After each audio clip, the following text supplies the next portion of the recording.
You're watching World Inside. More Chinese people these days ever than any other year choosing to spend the Spring Festival holidays overseas. According to official figures, more than 5 million people are expected to travel overseas for the Lunar Chinese New Year. Where are they going and why is there a growing passion for overseas travel? Let's take a look. A chance to see the world. Spring Festival is traditionally a time for Chinese people to travel back to their hometowns. But in recent years, as the country becomes wealthier, many are opting to go further afield. Spring Festival sees the country's outbound tourism peak, so the resources become relatively scarce. Prices generally inflate 2- or 3-fold compared with normal times. Top destinations are Asian islands with easy visa application processes, short flight times, and nice weather. According to the China National Tourism Administration, nearly 5.2 million Chinese are expected to travel outside the Chinese mainland for the Spring Festival holidays, a figure that exceeds domestic tourism for the first time. South Korea tops the destination list, followed by Hong Kong, Macau, Japan, Taiwan, Thailand, the Maldives, and Singapore. The passion for overseas travel is also fueled by more flexible visa policies. Countries like the States, Japan, Europe, and Australia have launched easier visa services for Chinese nationals. Apart from the extended period of validity, visa processes are also easier and less costly for tourists. That includes services like visa on arrival, visa-free visits, and group visa options. This is making it more convenient for Chinese people to travel overseas. With the rise of the middle class in China and recent changes to US visa requirements, Chinese tourists are traveling to America in droves. I already bought an iPhone 6 and iPad 3, but now I need to buy another iPad. It's that kind of purchasing power that retailers are scrambling to capture. And the proof is in the numbers. According to the US Travel Association, the average Chinese tourist spends $7,200, compared to $4,500 by tourists from other countries. Meanwhile, in Japan, the depreciation of the yen and a 3-year multiple entry visa policy have helped to bring Chinese tourists by the busload, despite the two countries' bitter political relations last year. Japanese customers spend around 2,500 yen per visit. Foreign customers spend around 3 times as much. Chinese customers, on average, spend 4 times as much. Japanese retailers are expected to double sales volumes over last year, which will be mainly driven by Chinese spenders. It seems Spring Festival isn't just becoming a global celebration, it's also marking a boost in the global retail market.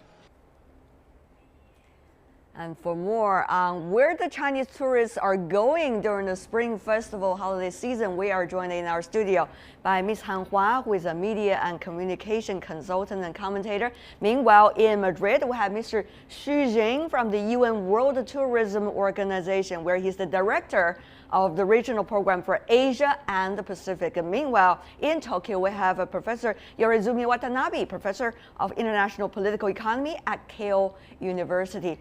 Ladies and gentlemen, welcome to our program. Happy the Chinese New Year to all of you. First of all, let me begin with you, Ms. Han. What does that mean? 60% of Chinese tourists these days during the Spring Festival decide to make their trip not in China as a tourist, but rather overseas. How does that reflect the interests and the cultural identities of the Chinese these days? I think this shows that Chinese tourists now have more variety of choices for going abroad or spending their holidays in and abroad.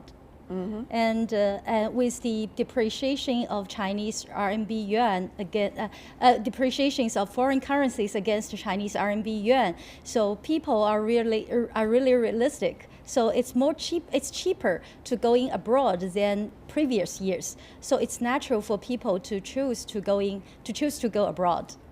Mr. Xu, as someone who has always been there in this trade, in tourism, I'm sure you have your own interpretations. How much is Chinese tourists these days contributing to Asia-Pacific region, regional travel, and even beyond that? Mr. Xu, great to see you, by the way. Well, same here, Ms. Tian. Good to see you, but this time online. Well, first of all, Happy New Year to all of you. Yes, indeed, this Chinese market is a market that has a phenomenal growth rate that has beaten almost all the possible forecasts. And I think this is extremely a good sign both in economic terms as well as in social terms.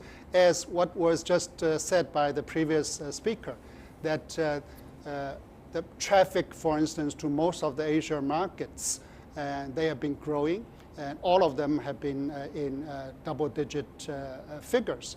And I think this is something that I would treat as a force for good. 100 million Chinese tourists are expected to travel abroad. Is the world ready for that? Mr. Xu, you're coming from the UN Tourism Organization. You probably have a better sense than all of us.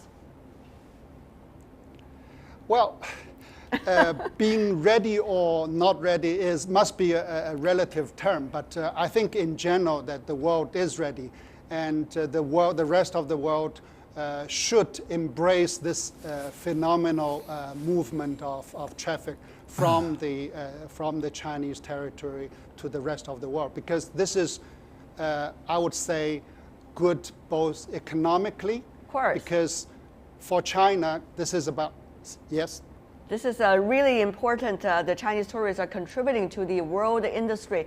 We're going to come back to you, Mr. Xu, later to let you help us to understand some of the numbers. How much is really Chinese community or tourists contributing to the tourism industry in the world, and what does that mean for your industry? Now let's go to Professor Koizumi Watanabe. Professor, this time we're not talking about China-Japan relations. We're rather talking about a very lighter topic about Chinese tourists in Japan. Yes, indeed. Happy Chinese New Year to you. We understand more than 80% increase last year compared to the previous year of Chinese tourists traveling to Japan, despite of what's going on when it comes to political or economic relations between the two countries. How do you make up that number? Well, first of all, good evening and happy Chinese New Year to you and all of you. Yes, last year in 2014, we have about 2.4 million Chinese tourists visiting Japan. And we would expect that this year we had even more than this number of 2.4 million. And I think despite some political turmoils between Japan and China, Japan seems to be a very attractive tourist destination for Chinese people because of the safety. Security is okay here, and also some interesting spots like Tokyo Disneyland or Universal Studio. But Professor, you don't want to forget that some of the most pragmatic factors in the attractiveness of Japan for Chinese tourists. First of all, the depreciation of the Japanese yen, 20 to 30%, a lot of people are talking about. And secondly, of course, is the multiple entry visa the Japanese government specially arranged for some of the Chinese tourists to encourage tourism coming from this part of the world. But do you think the Japanese industry, tourism industry, you are a professor of economy, are ready for that? How have they been preparing, particularly given that the political environment is not necessarily that favorable, especially between these two countries? Mm-hmm. Well, Ms. Jiang Wei, since 2003, Japanese government has been trying to increase inbound tourists to Japan, and that campaign known as Visit Japan campaign. When we started, we have only 5 million foreign tourists visiting Japan, and already China had 30 million foreign tourists visiting China. So, Japan really started from a very low level of inbound tourists some 10 years ago. And now, finally, we reached the level of 13 million thanks to this campaign, what we call the Visit Japan campaign. So you see a lot of signs, indications of the places written in, say, Chinese. You have also some indications in Korean language. Of course, English, not to talk about English, right. There are a number of the signs appeared in English. I can see all that, and also I can see, Professor, you're a cheerleader for your tourism industry in Japan. That is well understood in this part of the world. But on the other hand, let me go back to you, Mr. Xu. We understand when it comes to tourism industry, there's of course the issue of service. You know, what Professor Watanabe just illustrated seems to be the service side of the industry. But on the other hand, people are also asking for even more, which is respect and good feelings deep inside about each other's culture. What do you think about these two layers of the tourism industry can explore? Will that be able to defy, for example, economic and political relations, which sometimes might not be necessarily that friendly from time to time? Well, Ms. Tian, the way that I look at this is more from the tourism pattern itself. As far as the Chinese market is concerned, as I said earlier, it has beaten all the possible forecasts when it comes to growth rate. However, one should not forget about the fact that China is still an emerging market. What does that mean? That means there are pros and cons. For any market to be matured, you need a nurturing process. And in that process, there are opinions for and against. And I think this is very normal for any markets like China that needs to be actually further nurtured professionally in order to, on one hand, require more services from the destinations, but on the other hand, the Chinese as a source, they also need to have a learning curve when it comes to how to plan a trip and where to go for maximize their visitor satisfaction. Talking about learning curve, Ms. Han, you should really come into the conversation now, because we've been hearing over the years about some arguably not necessarily good behavior coming from the Chinese tourists when they travel abroad. But at the same time, we also hear Chinese tourists complain about the so-called indifference of the people that are from the tourist destinations, not necessarily hospitable to travelers, particularly Chinese travelers. Have things been really changed so far?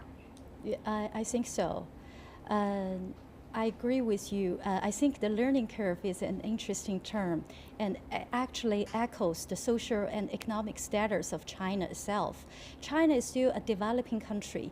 So in terms of developing, the Chinese tourism and the Chinese tourists are still developing themselves as being a very professional tourists.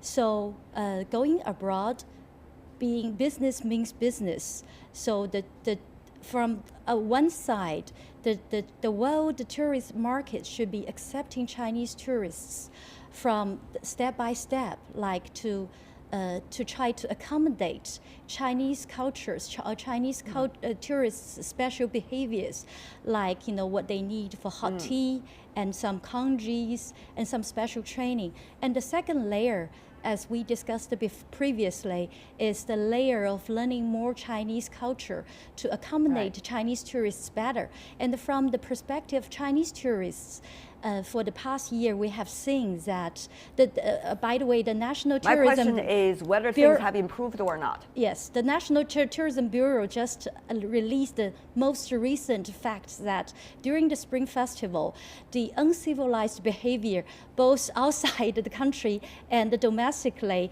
by the local tourists, have been significantly decreased. Well, we've been hearing the news from the very beginning of this year that the Chinese government is trying to establish a certain kind of mechanism to track the unpolite, shall we say, behaviors of certain Chinese tourist individuals, so that better can be done by the others who are traveling abroad. Apart from travel, other activities are also becoming a staple of the holiday season. Let's take a look at this. This is really interesting. A real-time interactive map posted by Dianping.com, which is one of those internet site that's quite popular in this country talking about entertainment people are having revealed that shopping and foot massages were the two top leisure activities over the Lunar Chinese New Year. That's followed by hotel stays, cafes, and karaoke.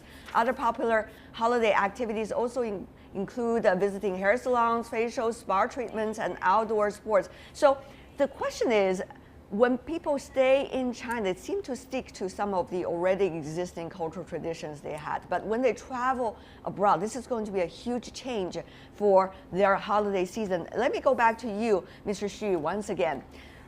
Do you think this kind of spending habits going to continue among Chinese tourists when they go abroad? And will international travels be the favorite leisure activity for Chinese to spend their holidays in the future? What does that mean for your industry? Well,